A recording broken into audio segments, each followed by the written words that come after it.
शिक्षक सक्षमता परीक्षा दिए।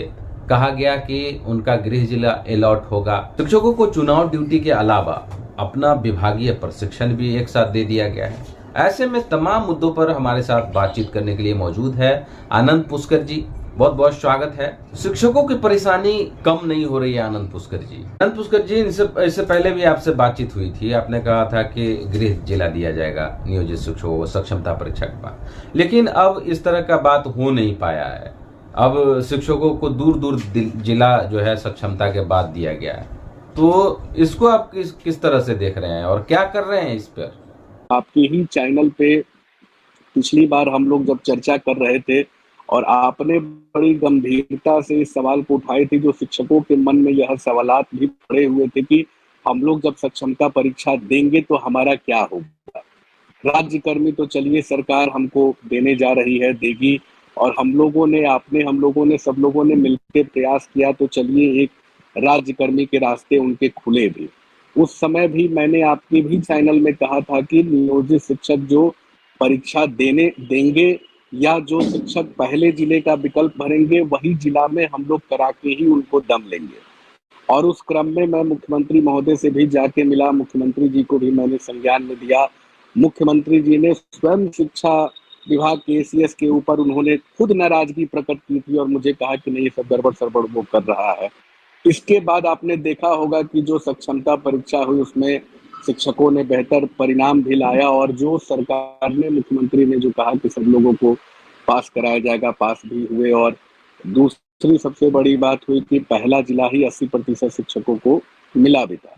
और अब तीसरी बात, इसमें हम लोगों ने जो प्रयास किया, आपने जो प्रयास किया, हम लोगों ने प्रयास किया, इसमें एक और रास्ता निकल के सामने आया कि जो 20% शिक्षक जो हमारे यह सवाल को उठा रहे हैं कि हमारा दूसरा जिला हो गया या तीसरा जिला हो गया, तो जिन भी शिक्षक का दूसरा जिला या तीसरा जिला हुआ है, तो अभी जो आदेश सीएमओ से जो निर्गत हो के आया है शिक्षा विभाग की तरफ से, उसमें यही आदेश है कि आप उन लोगों का भी पहला जिला ही कीजिए। तो यह तैयारी अब आगे जो चलेगी, जो सक्षमता 2 की परीक्षा होगी जो शिक्षकों ने नहीं दिया था, उसमें भी उनको पहले जिले का ही विकल्प उनको दिया जाएगा और 100% पहले जिले का ही वो ऑप्शन भी होगा।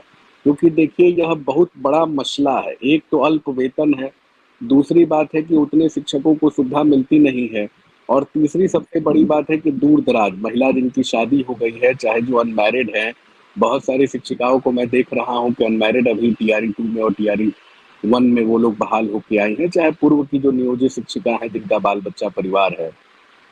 तो वैसे लोगों के सामने सबसे बड़ी चुनौती है, जिला को लेके ही सबसे बड़ी चुनौती रही है।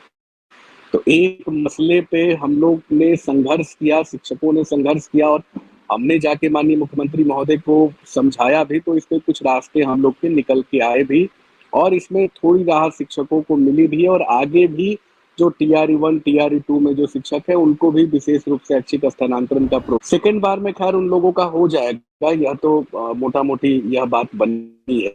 लेकिन सबसे बड़ी बात है कि शिक्षा विभाग के जो एसीएस हैं, चाहे शिक्षा विभाग के जो पदाधिकारी हैं, पता नहीं उनके मन में शिक्षक के प्रति क्या ऐसी धारणा बनी हुई है, क्या ऐसी धारणा बैठी हुई है कि वो साफ हाथ से काम करना, सीधे हाथ से काम करना वो लोग नहीं चाहते हैं। बार बार हाथ को वो लोग टेढ़ा करते हैं, बार बार गलत तरीके से कार्यों को इम्प्लीमेंटेशन कराने के शैली में वो लोग लगे रहते हैं, और उनका जो आदेश होता है वही आदेश को वो मनवाने के चक्कर में लग जाते हैं। उनको लगता है कि मैंने जो आदेश निर्गत कर दिया वही आदेश को लागू होना चाहिए। यह बिल्कुल ही गलत है। लोकतंत्र की जीवंतता को बनाए रखने के लिए भी मैं तो यही करूंगा, आपके चैनल के माध्यम से भी सरकार से यही अपील भी करूंगा कि लोकतंत्र के मर्यादा को बनाए रखने के लिए और गरिमा को बनाए रखने के लिए सरकार को उचित कार्रवाई करनी चाहिए, और देखना चाहिए कि आखिर जो सरकार के मुखिया हैं, जिनके संरक्षण में बाप और पूरे 12 करोड़ की जनता है, तो वह सरकार के जो संरक्षक हैं, जिनके माध्यम से हम लोग को ऊर्जा मिलती है, संरक्षण प्राप्त होता है, कम से कम उन संरक्षण प्राप्त करने वाले मुखिया की बातों को इम्प्लीमेंट कराना चाहिए। और दूसरी सबसे बड़ी बात है कि ऐसे एसीएस के ऊपर जो सरकार की बातों को नहीं मानते हैं या महामहिम की बातों को नहीं मानते हैं, वैसे एसीएस के ऊपर मैं तो आपके चैनल के माध्यम से यह मांग करता हूं कि वैसे एसीएस के ऊपर इनको उचित कार्रवाई करना चाहिए और चुनाव आयोग को भी रिकमेंडेशन करना चाहिए कि इनको आप ले जाइए, कम से कम शिक्षा विभाग को छुड़वाइए। चलिए आनंद पुष्कर जी, बहुत बहुत धन्यवाद आपका।